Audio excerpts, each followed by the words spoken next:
say it's 2 Samuel 15:2, and Absalom used to rise up early and stand beside the way of the gate, Absalom's gate.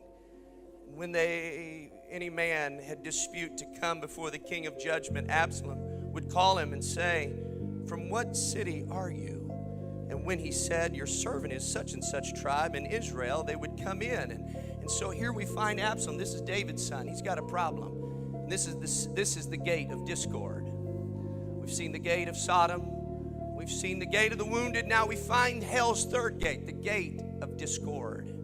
Absalom, the son of David, who also had a lust for power, would sit by the gate, and people would come needing counsel and needing some assistance from the king, and he would call them to himself. It's always to themselves. People who are sowing discord, they're not about your well-being, they're about themselves.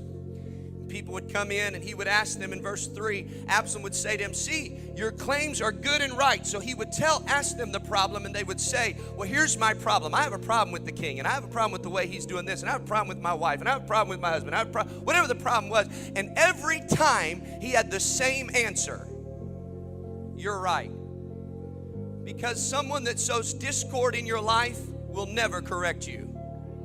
They will always say, "You're right. You're right. You know what? You're right. You're right. You are right. We really is. It is. I mean, he does preach way too long. You are right. She is treating you right. You are right. Come on, you've got to be careful for people that always, if they've never corrected you, they're not a good counselor.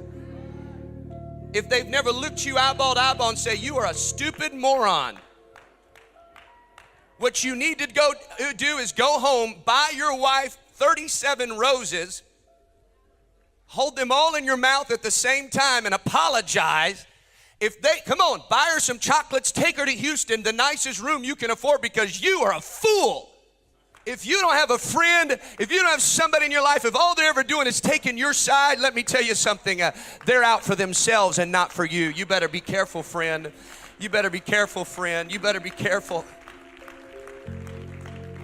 But there's no man designated. There's no man designated to hear you. What he's saying is, you shouldn't be talking to me, and I shouldn't be talking to you. In the gate of discord, you will talk to people you shouldn't about things you shouldn't.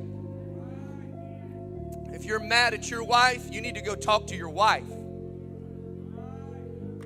or a marriage counselor, or your pastor, but not in the gate of discord. That's an attack from hell.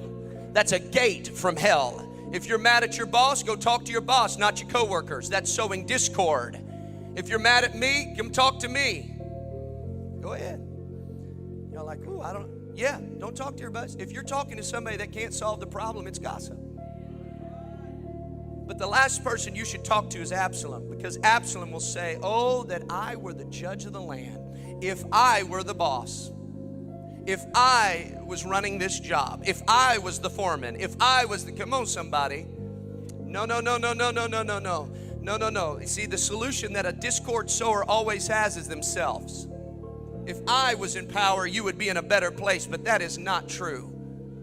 Be careful of the gate of discord.